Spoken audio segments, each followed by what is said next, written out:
Hello, friends. Once again, my name is Reverend Leo Woodbury, and welcome to the Leo and Larry Show. I'm Leo, and my co-host is Larry Smith. all right. And today we have a special guest, and we're actually broadcasting from San Juan, Puerto Rico. And we'll explain why we're in Puerto Rico in a little bit. But our guest is Dale Brown with Sager on the island of St. Croix and the U.S. Virgin Islands. Dale, great to have you with us. Why don't you tell us a little bit about yourself, how you came to do the work that you're doing, and also all about your organization, Sager. Okay, my name is Dale Brown. I'm from the island of St. Croix. Uh, Sager Farm started in 1998, and we have been at the forefront of advocacy for the development of our island agriculture. Island agriculture is somewhat different than agriculture that you'll find in larger areas or in the contiguous United States, but it's very relevant to our um, culture, custom, tradition, and some of the social economic development in our territory. Uh, the Virgin Islands consist of three islands: St. Croix, St. Thomas, St. John. That makes up about a little under 110,000 people. But it's an island that it's an area that actually can do a lot for itself. Today we have tourism, which is one of our uh, main product.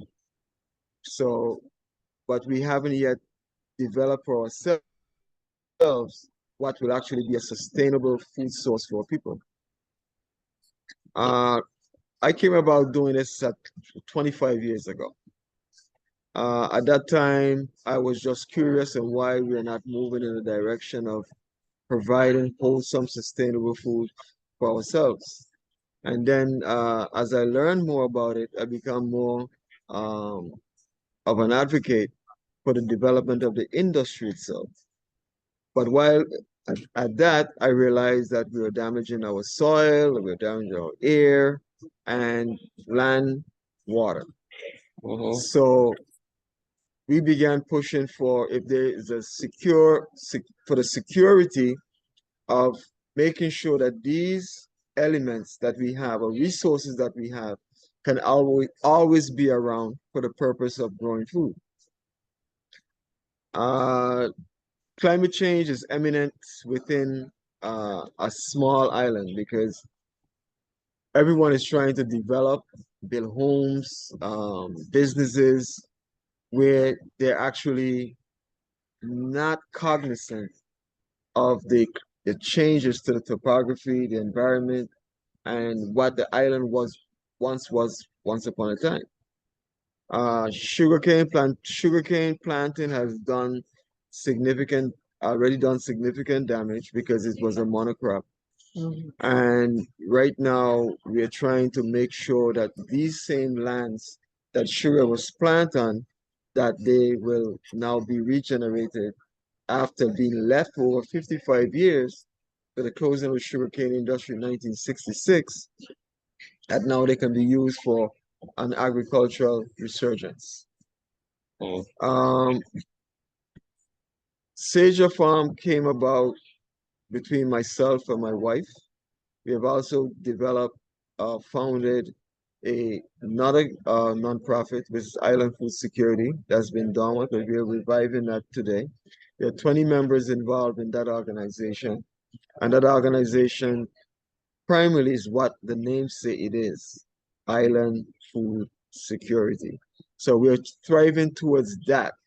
I'm also a part of SAFAN, which is Southeastern African American Organic Network, and I'm also a member of the federation.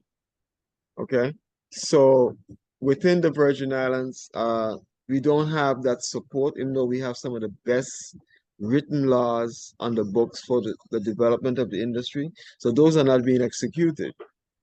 And in light of that, we're having um, our leadership not really understanding the need to preserve land because there are 2,000 acres of land set aside just for agriculture.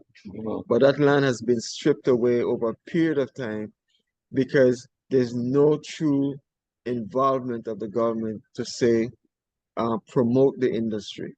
So therefore, right now, the government of the Virgin Islands is actually in violation of the laws itself that has been created. Mhm. So we're trying to actually let them know that this violation cannot continue because then eventually we're going to lose some of these lands and we are going to be hurting our future generation. Okay, thank you. And so for our audience, a lot of people may be wondering, well, what in the world is the Leo and Larry show broadcasting from San Juan, Puerto Rico? Well, several years ago, back in 2020, we had an opportunity, some of us from across the country, to come together with several members of different foundations, the Rockefeller Foundation, Craig Ski, MacArthur Foundation, and several others, who wanted to create a pool of money that we could give away for grants. And so first we came together, a bunch of us, as a design team to figure out how we going to give away this money in something that's called participatory giving. Mm-hmm. And I had the privilege of having done this 2 or 3 times with other foundations.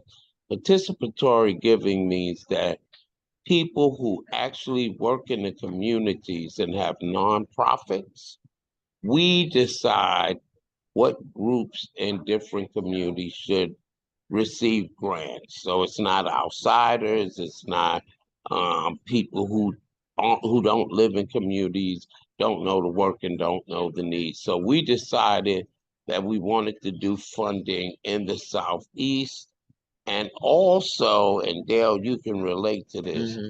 in what we call U.S. territories, Right. which are actually what other people used to call colonies. It's still And colonies. it's still colonies. And so a lot of people don't realize Puerto Rico, the U.S. Virgin Islands, American Samoa, Guam, the Philippines, all of these places, the U.S. actually gained control of them. And then they're not states. They don't have the same rights. No. They're And second-class citizens. second class citizens right there. And so what we did was we decided we were going to give away $1 million in the Southeast, Puerto Rico, and the U.S. Virgin Islands.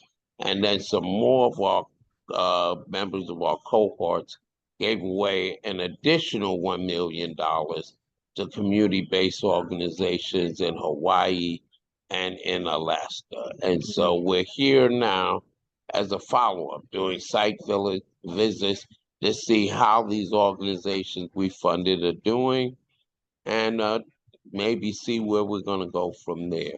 And so, Dale, why don't you give some history?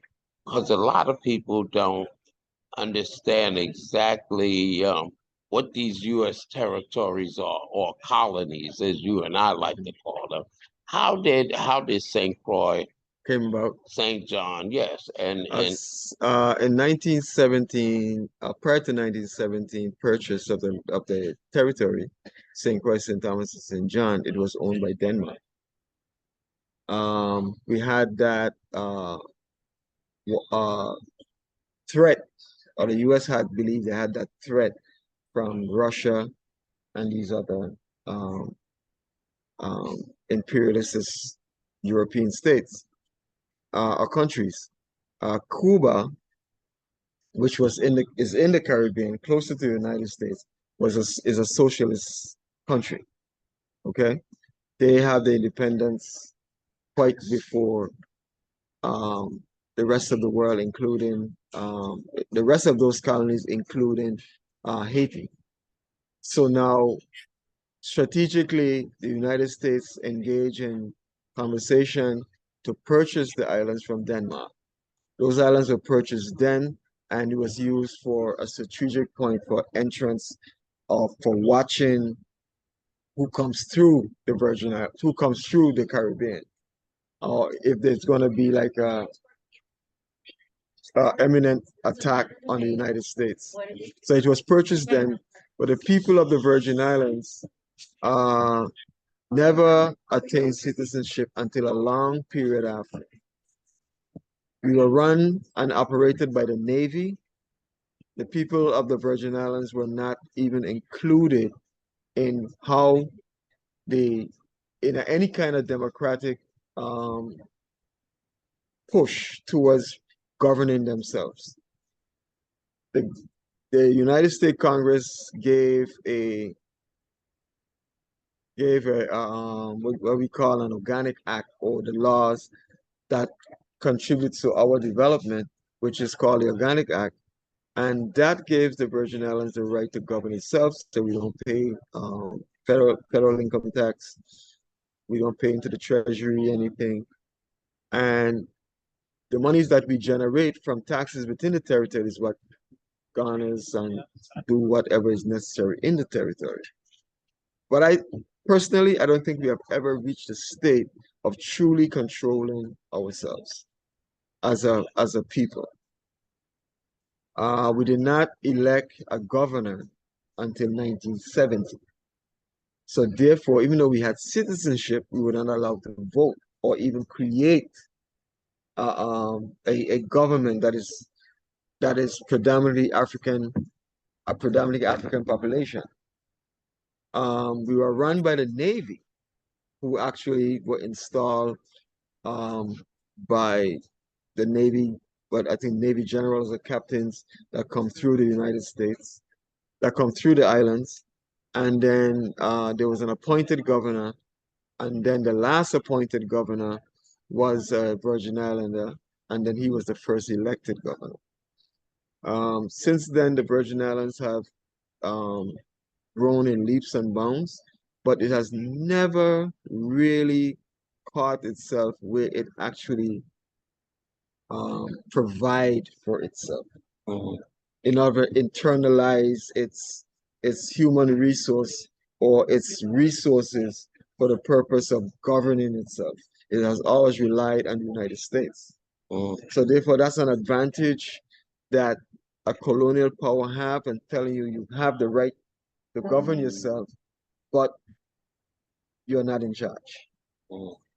An amazing thing with that is when you look at American Samoa, you look at Guam, Exactly. you look at the U.S. Virgin Islands, you look at Puerto Rico, and the District of Columbia, Washington, D.C. Mhm. These are all Territory. territories where the majority of the people there are of African descent, or else, in the case of Puerto Rico, Mhm. you know, they are intermingled with the indigenous They people are there indigenous people and of African descent. and of African descent. And so it's amazing that is it just a coincidence No, it's that not a these people that coincidence. can't govern themselves are all not all non-white Because people. if you're given the opportunity to govern yourself, you are going to not be a part of the existing culture that's created. Mhm, It's a colonial culture. And you want to be able to actually live the life that your ancestry lived. mhm, Eat the way your ancestry ate. Okay? Take care of your children, your elderly, the way you know best how. mhm, Right now in the United States, even though there are so much medical facilities and healthcare providers, you still have an issue with individuals' health. mhm. Okay? And that is a serious condition where we are now dying slowly but surely. And it's going on to our children. Mhm. But definitely, if you are able to control your destiny, then it will grow exponentially. Mhm. but we are not doing that. And what happened is that you have more individuals that are actually accepting the the mindset of colonialism, and you find that within our leadership mhm, because they believe that that is the way to go. mhm, You understand? Whereas if America itself, take for instance the indigenous people of America, they are still on reservation, mhm, okay? And they are considered um, not even true citizens of the United States. right.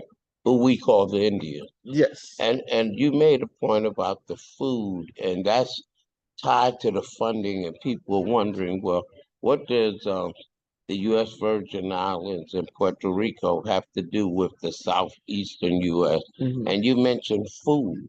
And Food is what brings people together. mm, It gives customs, tradition, culture, mm, and spirituality, the social economic development mm, of the people. and it impacts your health, It impacts your health. right? So the regional hospital, McLeod, where we live, Mhm. and now I'm quoting their statistics from a study they did in Florence County, Mhm. right, where we live and where they located. And that research that they did says that Black people who live in the same county, work the same jobs, go to the same schools, right, are they are 29% more likely Yep. to get a late diagnosis of an illness that can be fatal, like cardiovascular disease, cancer, etc., and 120 times more likely to die from that Mhm. than their white counterparts. Of And course. that has a lot to do with the food that we eat, what The we food call that we food consume. deserts, right? A lot of salt, a lot of sugar, and that happens because what? We don't You control don't control it. the food that we grow and the food that we eat, what you call food sovereignty, Yeah. food security. Fresh, local, um, sustainable food that is and fair and clean Hmm. for human consumption. Right. And if we eat this way, we have a better chance of survival for or longer life for assisting in Mhm. individuals within our community. But if you look at if you look at the way that we are going now, even self as most families, we don't sit and eat anymore. Hmm. Okay? We don't sit and eat, or if we decide to sit and eat, everyone is on their phone. Hmm. So therefore, the best thing that working families do on the way home, I'm gonna pick up some fast food. I'm gonna lay it out, and that's gonna be dinner. Hmm. And we do that 5 days a week. But we are not concerned, we haven't yet concerned about the impact. We get a belly full, but we are nutritionally starved.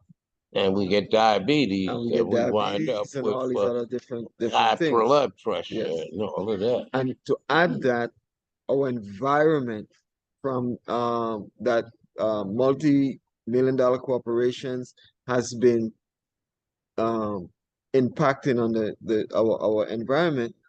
That is a second trigger. That's another trigger. Hmm. Okay. Climate change now has been so much in effect because we are not paying attention to what we are doing to our environment. Hmm. And it impacts the food And that it we eat. impacts the food because you may not get enough food produced because you have longer droughts, more devastated disasters, and of that nature. We Hmm. take trees down, but we don't put any back. Hmm. Okay, we move soil, but we don't create any conservation practice where the soil is retained and not end up in the fisheries Hmm. or in the sea or in the streams or water streams. And those are practical ways of living for living while you're here. Right. You know what I mean? And so, Larry, I know that But you and I have discussed a lot of times about people eating healthy, and also the fact that when you're not growing your own food, you then are left to the goodwill or the not so goodwill of people who produce food. And so where maybe you could be growing your own, having chickens and having your own fresh eggs every day. Instead, you're dependent upon someone else to provide eggs. And right now that means pay $5, $6, $7 for a dozen eggs in the United States. So I know my co-host Larry, he and I talk a lot of times about healthy food and what you eat, but if you're dependent on someone else, Mhm. how can you eat not only healthy food, but culturally the foods that have allowed you as a people Mhm. to survive, over hundreds and thousands So yes, and millions of years. what do they, if you want to include, and what we promote oftentimes is individual or family food security, Mhm.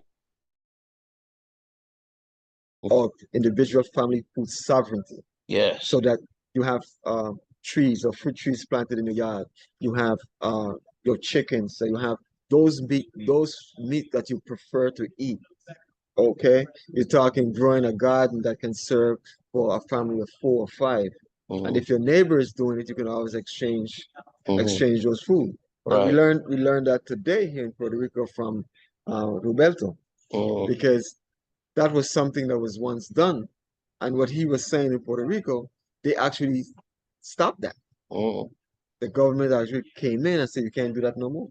You Hmm. need a license. You need a business license.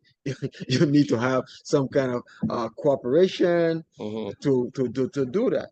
And with them logging and cutting down trees, as kids, I'm sure we all remember, and Larry's getting ready to jump in. Mm, We all remember you used to be able to walk into the woods, into the yes, forest, and find crabapple trees, yes, right? yes. And nut trees and pear trees and berries, and you don't see any of that anymore. And I'm sorry, Larry, you want to say something, right?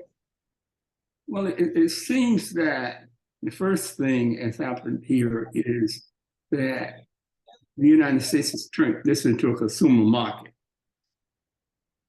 And then when I say a consumer market, it's a place where they sell stuff.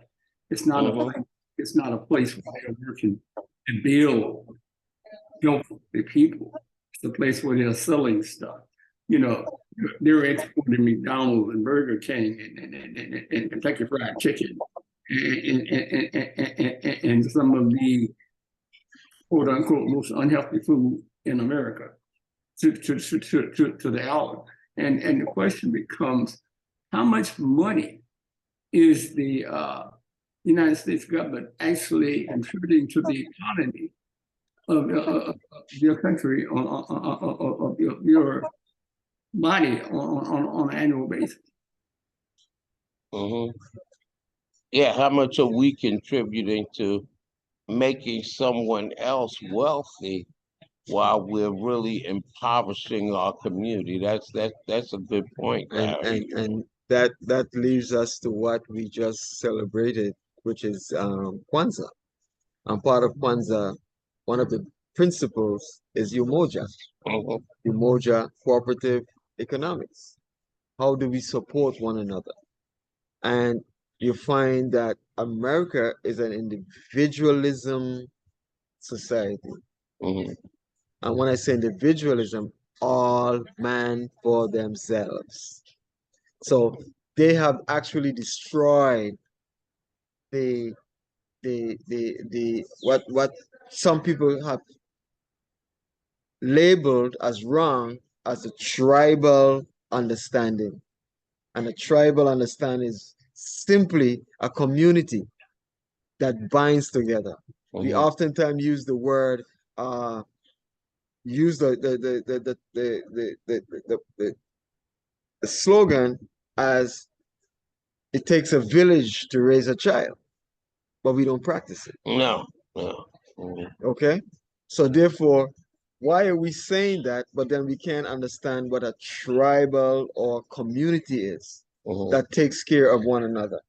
Because we bought into this thing about bought individualism and being selfish. And let me give you a good example. It's not food, right?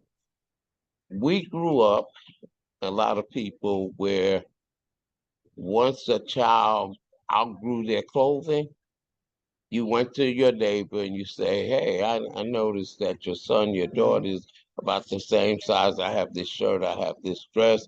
It's in good condition. I want to give it to you. Mhm. And your neighbor said, thank you, right?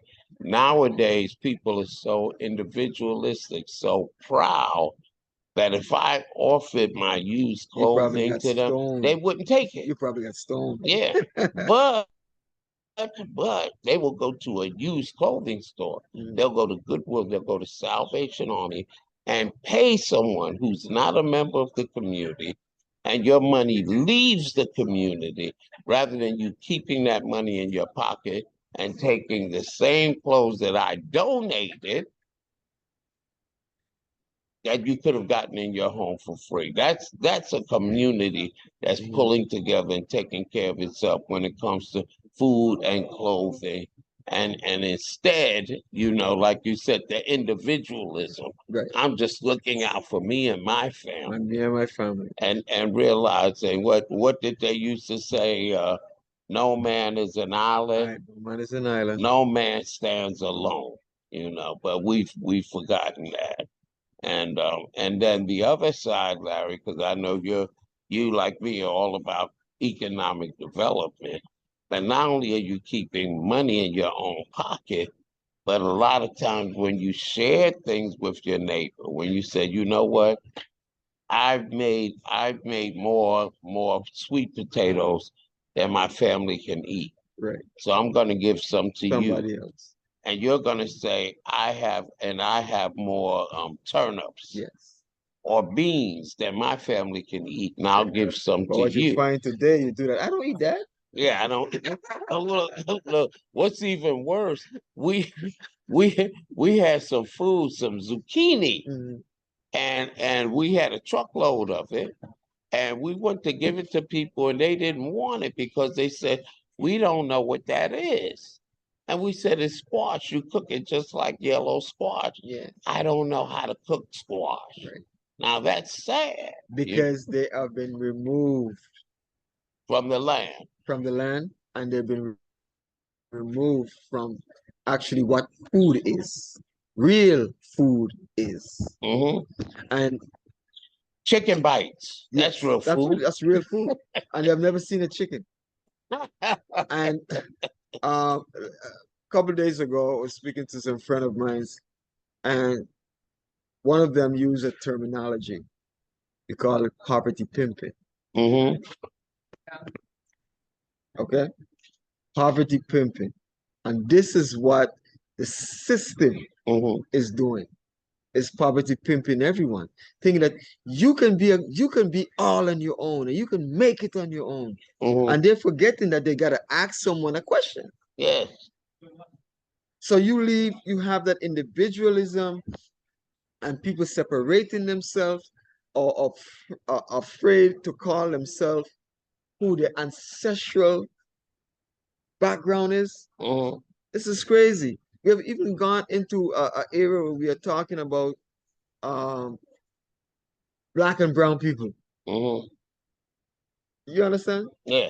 Don't So say we that. we are actually promoting the form of racism Hmm. continually Hmm. instead of pulling people together. Yes, Hmm. there is a structure that's created to demise the African. Okay? Hmm. And let me tell you something really crazy. Now, Larry, I didn't get a chance to talk with you about this off air, but I actually met with some of our black elected leaders, and I was trying to explain to them that it would be nice if we could do some rezoning to create an urban farm. Mhm. And you actually have cities, Chicago, other places, Atlanta, where they have urban farms and urban forests. And I was told, don't say the word farm. We don't do farms. That's not part of our city's plan.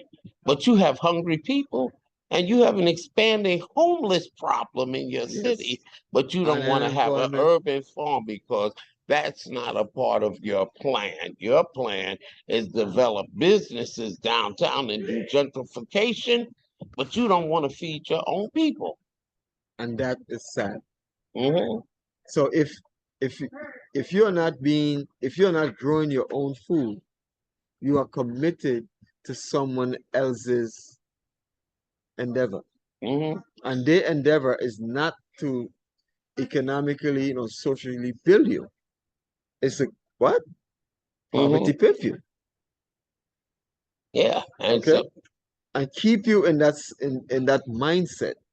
Because if we step out of the box and look at the box and realize how tall that wall is and that wall that they have created and that four sides, mhm. it will amaze an individual to know that you can only go but so far. Mhm. And this is what's happening to a lot of us today. We're going this far and we're hitting that wall and we turn back and we think we're going in a good direction. We hit another wall. Mhm. And Get let's out talk of that box. and let's talk about climate change because climate change, they're increasing drought, Drought. which is causing people to leave because they're not talking about the fact that a lot of these people who are crossing our borders are leaving Yes. because the planet is heating up. They're having droughts, and the U.S. Pentagon talked about this. They said in the 1990s, a shortage of water is going to be the greatest catalyst, the greatest cause for war on this planet in the future.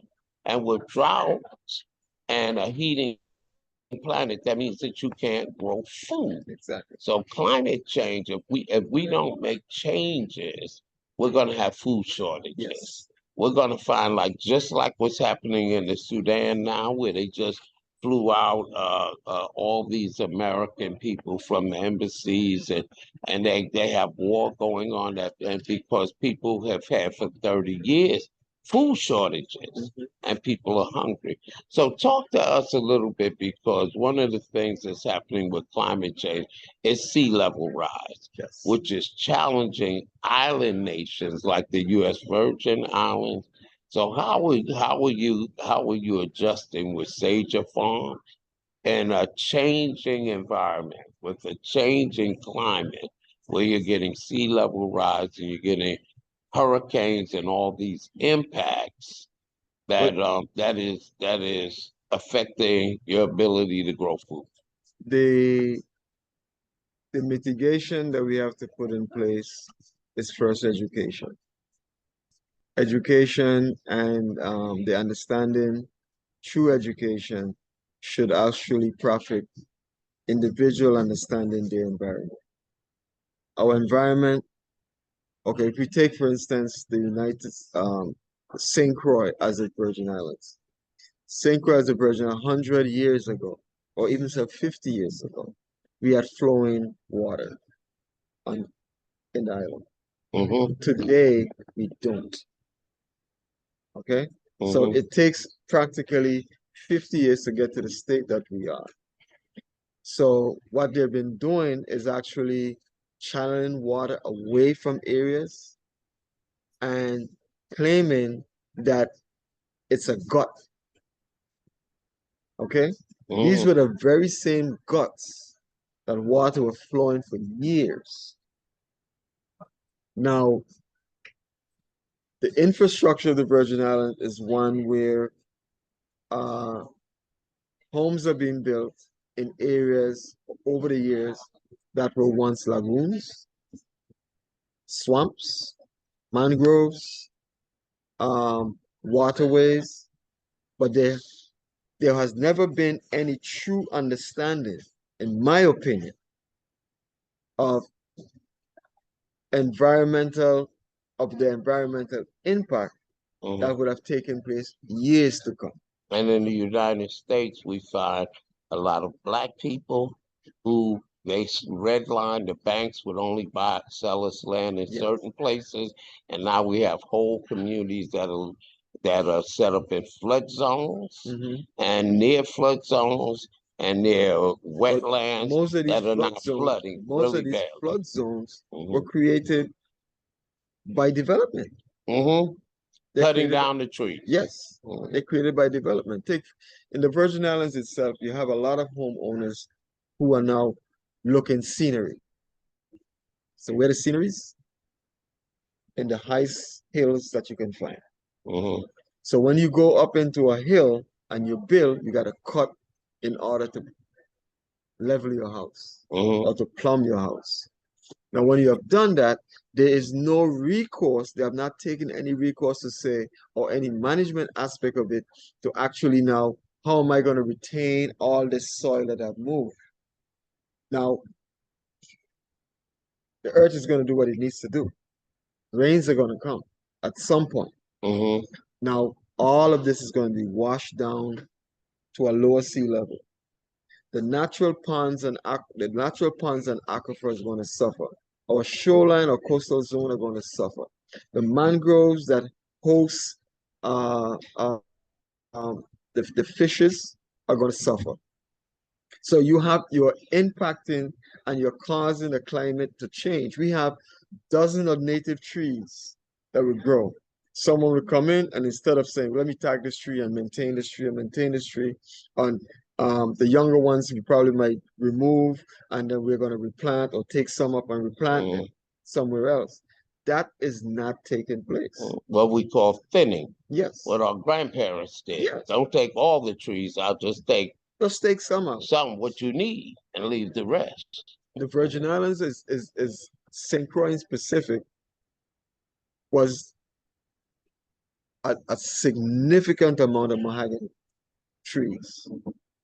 Mahogany trees were in the Virgin in St. Croix to the point that the main roads on both sides had it. Hmm So you could actually see like an arch as you're driving. Okay, the hurricane come, the disaster came, they removed all of it and planted back something that is not even native to the territory.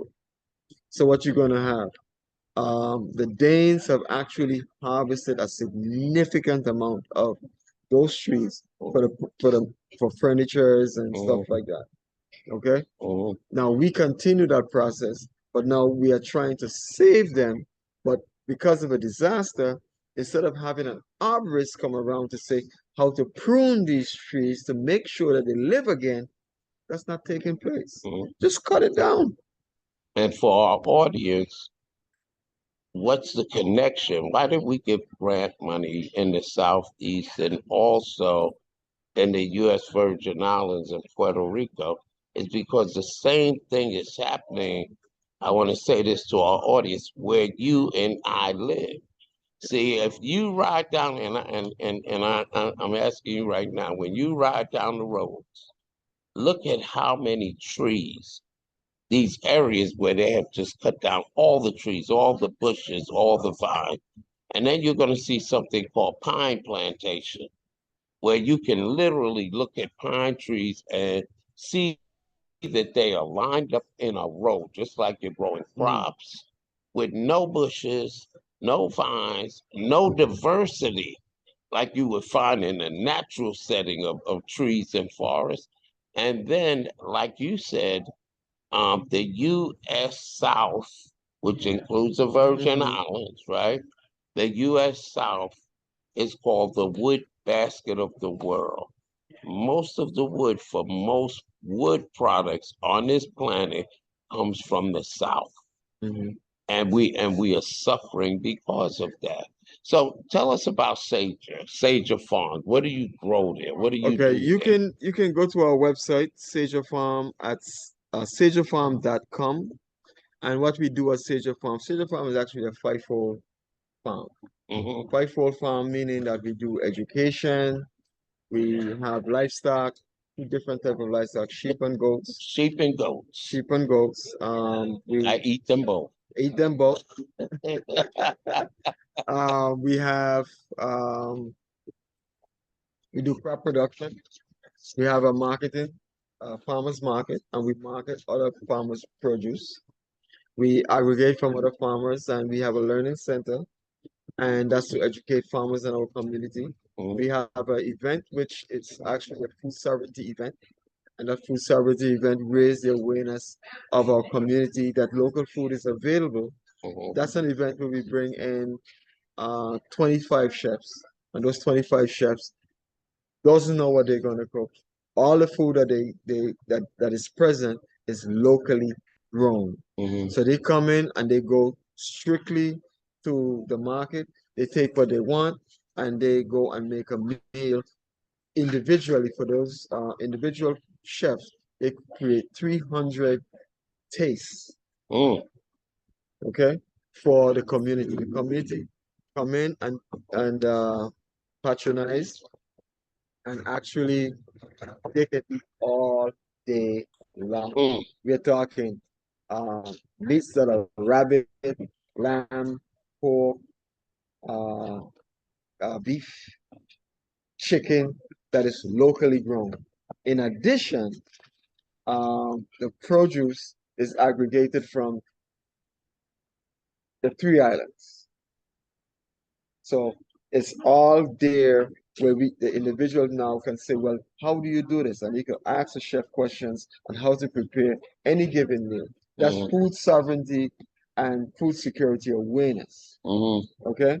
So tying that into our climate change, and we can actually see that the islands can actually support itself, given the investment that our leadership should really be considering for the purpose of an economic boost to our territory. Mhm. And I mentioned just on April 21st, we cut the ribbon on our on New Alpha Community Development Corporation, Mm. environmental justice, sustainability, and resilience, and Right. where we're going to be teaching people about food and other things. And so the thing that I find amazing, and I shouldn't, because we all see the same things and we come up with the same solutions, Mhm. but all of us, all across the country, people are doing the same thing.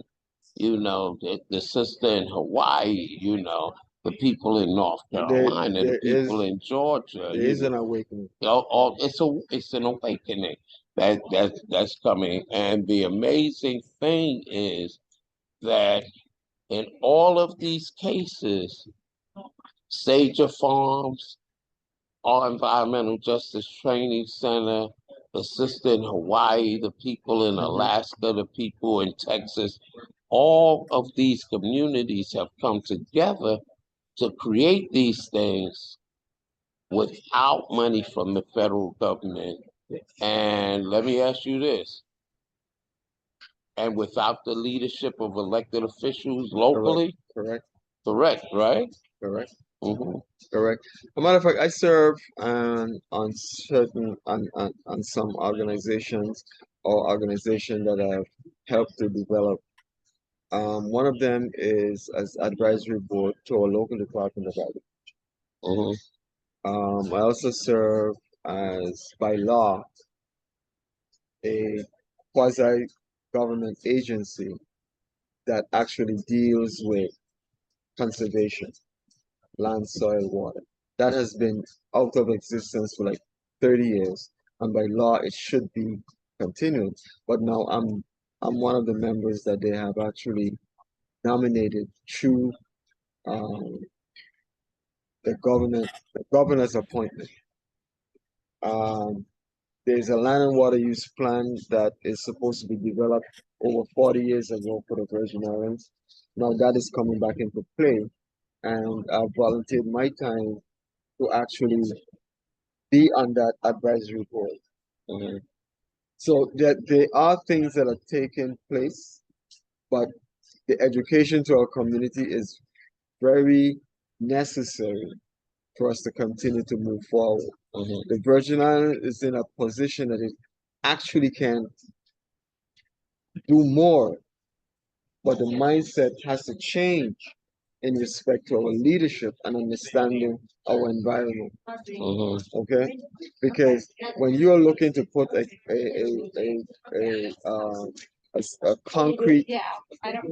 concrete plant Yes, concrete plants or or a some block other, making plant instead some of a kind of plant, community, rather than dealing with the issues that your the community is going community through. have or in a residential area, Mhm. rather than putting it in what was designated as industrial area, we have a problem. Mhm. And then we are calling that economic development. Mhm. We are not seeing how we are harming our environment or even our future children. Mhm. So, I, what I would like to ask is is murder still illegal? Mhm. Oh, murder is still Is it legal. still illegal? Well, I think part of it is, and Larry and I have talked about this. Um, People run for office, and they run for office saying that they want to deal with some of the problems and the issues in the community. Mhm. But once they get elected, they feel like they're a part of the system, and they become apologists Yes. rather than advocates for their constituents, the people who elected them. They become apologists. So So we're therefore, not doing this because of that, and we don't have so money, and we therefore, can't do this, they and we are can't do that, or we're already doing this. They become apologists so for the system, and they forget that all progress and change comes from not maintaining the status quo, but from pushing the envelope yes. and doing brand new things never considered before. Well, let Am them I know. right, Larry? Yes. Let them know that they are accomplices to the murder Mm, of our children. Because if you're saying that they are the future, but you cannot safeguard their future, but rather killing them consistently, you know what I mean? Then you are an accomplice. mm, You're accomplice to the fact that our future generation is going to be wiped out. mhm. So And if you so and if you live somewhere, let's just say from the health perspective, if you live in a area and your county is in the lower 30% when it comes to air quality, if you live in an area and nationally Mhm. your water treatment facility and the quality of water is in the lower 20% nationally, but you're busy advocating for other things and never addressing those issues. So what you're saying is that when that child dies from asthma, and black You have children are murdered that child. 4 times more likely to get asthma Yeah. and 12 times more likely to die from it. You are You're an actually accomplice. yes, You're an you are accomplice murdering to it children. because you did not try to do something as simple as Yeah. let's monitor air quality in this neighborhood Mhm. and make sure this poor neighborhood with more bad air quality is the first community to get electric buses and stop contributing to asthma, which is the number one cause for children being out of school. So that's what you're saying, That's right? what I'm saying. Okay. That's Yeah. what I'm saying. And Yeah. we're looking at you're facing the imperialist colonizing mentality that think that economic development has to go along with murder. Mm, It doesn't have to go along with murder because you're not seeing it as murder, but the end result for not paying attention to your environment that's causing climate change, that is causing environmental destruction, is murder. mm. Well, they're looking at what is profiting Yes. a Themselves. put themselves in a particular segment of the Yes. population. Colonialism was profitable Yep. to a particular set of people. Slavery was Was profitable profitable. to a particular set of people. Segregation, apartheid was profitable for a particular set of people. And let's not All of it, yes. all of it Mhm, has been the demise of a people or mhm, demise of a sector of your community.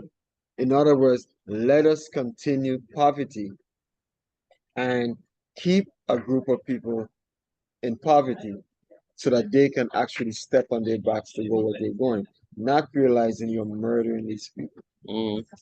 And you can legally. legally, and you can look at some communities that you have seen no change No change. economically, no change in terms of health, no change in terms of food sovereignty, Mhm.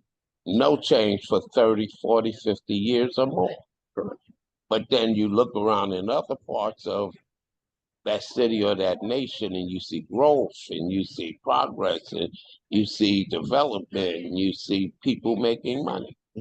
And I don't know how you reconcile that. Well, So, I'm going to tell you this. oh, Larry was going to Yes, say sorry, something. sorry, Larry. Go ahead, Larry, because we're just, I've got an interesting question about reconciling that. We have billionaires in the Black community in the United States, and they're always wanting to flaunt their wealth, and they're buying beautiful islands, and they're buying everything that they can buy. How do you get them to invest in a program that will exceed what a small organization like a Reverend Woodbury and his group can invest in, and make it a realistic investment towards moving this forward? Because it seems like the only people who are doing investment are the people who are non-government. so he's asking Dale, how do we change that? You know, and I say it's the people that you elect to office, and you have to hold them accountable. Now, let us bear in mind the people that are elected to office are of the same mind of the people that elected them. Mm-hmm. So therefore, and there are some of us that are blindsided by an individual who actually talks the way we talk, but they don't walk the way we walk. Ooh, I like that. Okay? Mm-hmm. So once you have manipulated the electorates for the purpose of your gain, you leave them behind. Your individual gain. Yes, your individual gain. So people need to now be very vigilant of where a person is coming from and where they want to go to. Mm-hmm. Because now, once they have reached their plateau, you are no use to them anymore. Mm. Okay? So we need to now look for individuals who are part of the mindset that we are to actually put them in power, not by themselves, but with others who are going to work in the same synergy as the community that is going to elect them. Mm-hmm. Because oftentimes, the reflection of our Senate, the reflection of our executive, the reflection of our judicial system is a reflection of our community. Mm-hmm. So if a majority of our community is going that way, our fight has to step up twofold or threefold. And we have to do it and start educating individuals that they will understand that we are endangered going forward under that mindset. Mm-hmm. And I'll say this. So if you've been in office 4 years, 8 years, 12 And years, you haven't done 20 years, anything and I can't look around the district that you were elected in, and see I difference. can't see anything that you've done. I don't mean 2, 3 houses. I don't mean a recreational facility because if you don't know Claude Anderson, look him up. Because Claude Anderson talks about equity. Mhm. He talks about economic power. He talks about money and institutions and that sort of thing, and not what he calls sweat equity. Mhm. He said because what people often do is they want to give us sweat equity. They want to give us somewhere to play basketball, or football, somewhere you can sing and you can dance and you sweat, right? Well, guess what? You can't buy anything with sweat. You know what I mean? You can't build a community. You can't buy a home with sweat. And so if the only thing you can show after your time in office is a couple of houses and some places where people go to sweat, then you have not invested anything in that community to help it grow. And so we have to have a mindset that allows us to elect people and put people in office that have the type of mindset that is going to grow economy through our food and other things and make sure our communities are healthier and we live longer and all of that. And I'm being signaled that we're running out of time. So as always, I told you, Dale, that the time goes quick, Yes. right? Yes. Larry, do Mhm. you have anything you want to say, closing remarks? I think you make an interesting point because this is a colony of the United States. Mm-hmm. So just like I live in South Carolina, I can move to this place as well. You see what I'm saying? Yes. And so people who are sincere heart and people who are sincere minds can start to move in with the realistic approach of not just trying to make money or create opportunities personally for themselves, but that they can actually start to get away from, okay, now that I got elected, I don't need you anymore. So, you can go to heck for all I care. Mm-hmm. You see what I'm saying? I Mhm. think it's going to take a combination of the two people. You see, good people, and there are good people all over the world, and there are good people who want to do what's good. And I can't see why we can't put in a situation people that are going to be on these boards and they're going to be on these commissions and going to be in these governing organizations that will address concerns that he addressed at this particular point. Yep, Well said. absolutely. And you said a key thing, Larry, the world. And that's why we talk and we work with and we collaborate and we partner with people in Africa and we work and we partner and we collaborate with people in the Caribbean. And we're gonna have to bring you back because I want you to talk about Caribcon. CARICOM. I said wrong. Caribicon, right? CARICOM. CARICOM, which was and still is a movement to bring together people Mhm. across the Caribbean. Caribbean. Yeah, the Caribbean, so that you can be strong and dependent on one another and work with One another. one another, not just in the Caribbean, but also let's remember that we have a lot of folks from Puerto Rico, from Haiti, from the Dominican Mhm. Republic, from the U.S. Virgin Islands who live in the United States, Right. and how we can partner together to make sure that our communities are healthier, that we have that our communities are healthier, that we're building our communities economically, that we don't have food deserts or any of that nonsense, Mhm. that we keep our forests and our lands and we keep our culture and all of those things intact that helped us to survive and prosper this long. And so I'm getting a signal again that that we need to close it out. But thank you so much, Dale, with You're Sage welcome. Farms and Larry. We both got to go there and visit and see it for ourselves, right? Well, you can visit the website in the meantime, Mhm. sagefarm.com, I see will. what we do. I will, because I think that's an amazing issue, that's a major concern. SagerFarm.com.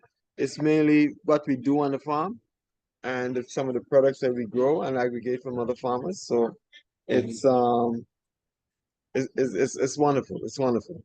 It's wonderful what we do. Okay, is there an email address or something? if people want SagerFarm@SagerFarm.com. Okay, thank you. And my name is Reverend Leo Whitberry with New Alpha Community Development Corporation. You can reach us by going to info@newalphacdc.com. Go to our website, newalphacdc.com, or call us at the church that I'm blessed to pastor, Kingdom Living Temple, at 843-799-0740. And Larry, how can folks reach you with the community times? You can reach me at the Community Times at scvillage-voices.com. And just click on our website and you'll get all of the information you need. Okay, so thank you very much. And Dale, it was wonderful. And you keep doing the great work you're doing. And all together, we may not have a lot of money, but we have spirit, we have vision, we have drive, and that's what will change the world. And so, my friends, until next week, this time, when we can meet again, I want you to remember that if you want to know where to go, and if you want to know the things you need to know, then join us next week on the Leo and Larry Show. God bless you and take care of one another.